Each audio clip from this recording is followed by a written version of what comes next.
Fala pessoal, tudo bem? Então hoje a gente vai estar compartilhando o estudo de Efésios capítulo 1, do verso 3 ao 14.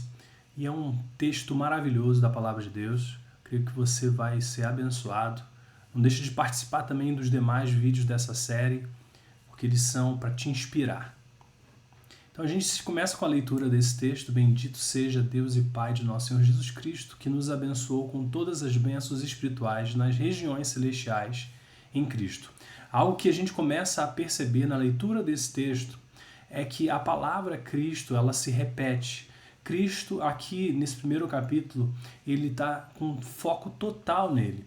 Então, quando a gente inicia esse estudo, a primeira coisa que eu quero observar com você e marcar aqui é a repetição da palavra Jesus, a palavra Cristo, ou indiretamente relacionados a ele. Então a gente vai começar fazendo isso, marcando onde Jesus, onde Cristo aparece.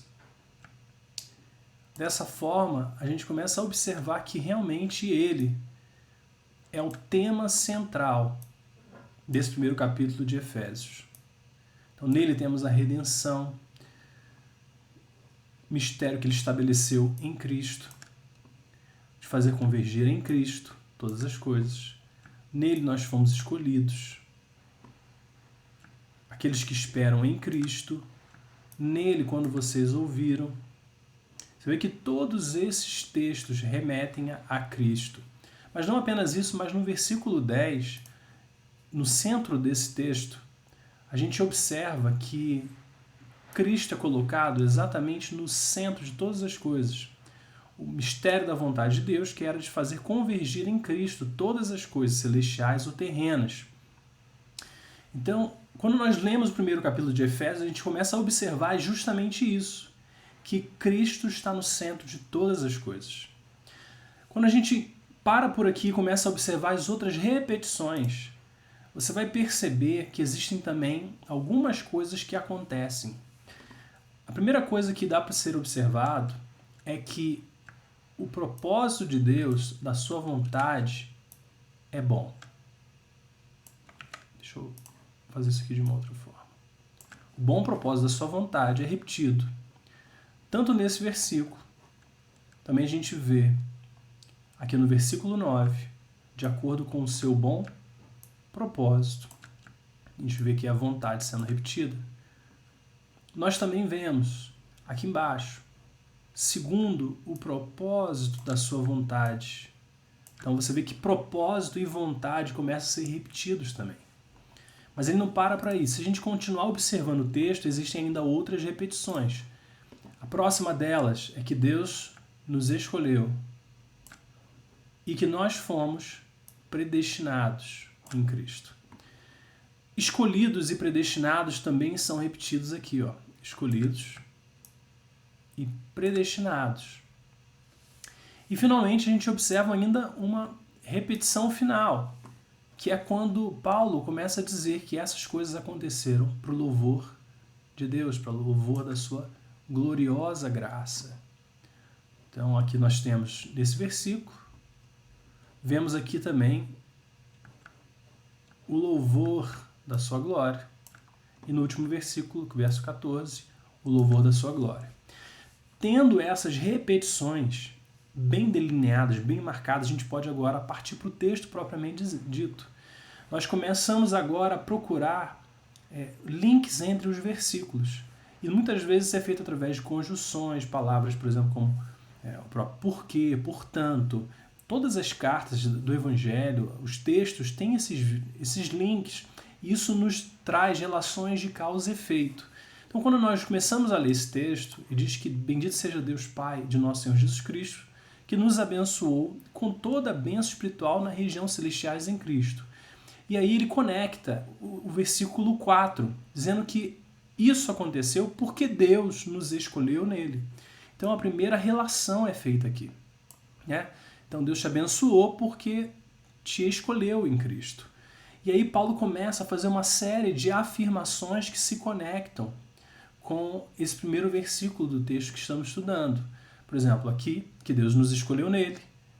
Diz que em amor nos predestinou. Diz que nele temos a redenção por meio do seu sangue.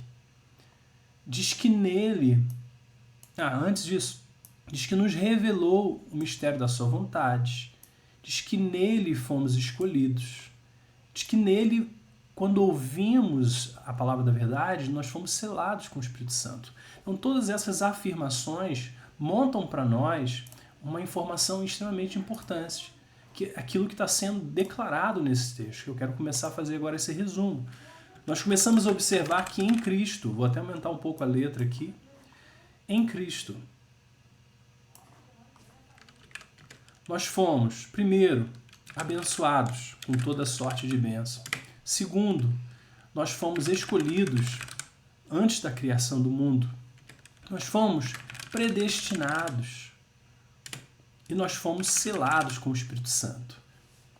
Todas essas coisas foram marcadas aqui por nós, tá bom? A segunda coisa que nós podemos procurar no texto é começar a fazer perguntas como o que, por quê, para quê, como. Essas perguntas nos ajudam a procurar sentido, informações úteis no nosso estudo bíblico. Então a gente começa a observar qual era a motivação de Deus, por que nós fomos em Cristo abençoados. E a palavra de Deus nos mostra esses porquês. Primeiro, ele diz que nós fomos predestinados em amor. Então, a motivação de Deus em fazer essas coisas em Cristo é por causa do amor. Mas ele não para aí. Ele diz que isso também foi feito por causa do bom propósito da sua vontade, que é repetido como nós vemos aqui em mais uma vez, segundo o propósito da sua vontade. Segundo o bom propósito da sua vontade. Então, por que Deus? Qual foi a motivação de Deus em fazer essas coisas? Por quê? Primeiro, em amor. Segundo, de acordo com o propósito. Vou botar aqui, acordo com o propósito da sua vontade. O propósito aqui, além disso, também nos mostra um detalhe importante. É que esse propósito não é apenas propósito, mas esse propósito é um propósito bom. Aí você vê que duas vezes, aqui, bom propósito, bom. O propósito de Deus para nós é bom, é de bondade. É isso que Deus enxerga e quer derramar sobre você, bondade. Essa é a motivação de Deus. Então eu vou colocar aqui em verde também, esse texto aqui. Deixa aqui.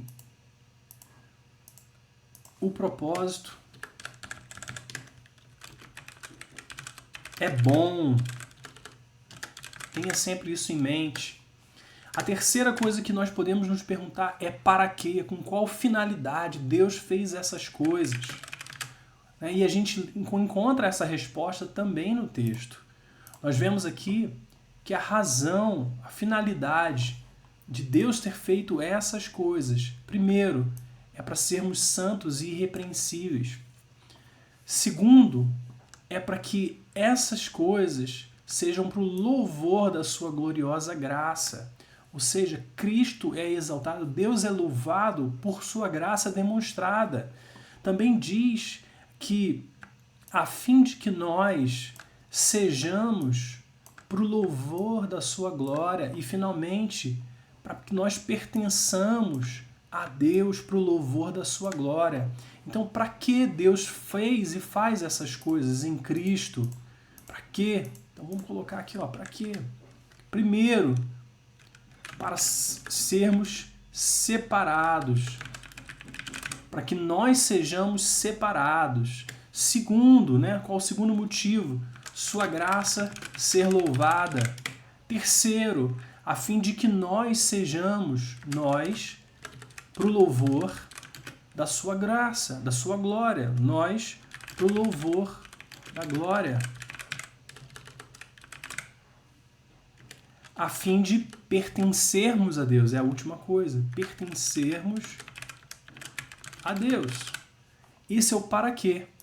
E, finalmente, a gente consegue entender como Deus faz essas coisas. De que maneira Deus faz essas coisas. E a chave é justamente nesse texto aqui, que diz que nele temos a redenção por meio do seu sangue, o perdão dos pecados. Então essa é a primeira maneira que Deus elimina as impossibilidades, através do perdão. Mas não apenas isso, aqui no versículo 13 diz que quando nós ouvimos e cremos na palavra da verdade, o Evangelho que nos salvou, é dessa maneira, através do Evangelho, que nós fomos salvos e que essas coisas agora acontecem nas nossas vidas. Então, aqui nós podemos dizer como Deus faz essas coisas. Primeiro, como nós vimos, Deus faz essas coisas por meio da redenção, perdão de pecados. Perdão, vou botar aqui, perdão. E a segunda coisa é através do Evangelho que nos salvou. Tendo essas coisas diante de nós, agora nós temos uma visão extremamente poderosa e clara desse primeiro capítulo de Efésios. Ainda existem os próximos versículos que serão estudados também em tempo oportuno, mas isso aqui começa a colocar as bases daquilo que é o livro de Efésios. Mostra que todas essas coisas foram feitas em Cristo e foram feitas de acordo com o seu propósito, com um propósito que é bom, que é expresso em bondade, com uma finalidade de louvar o próprio Deus por meio dessa bondade.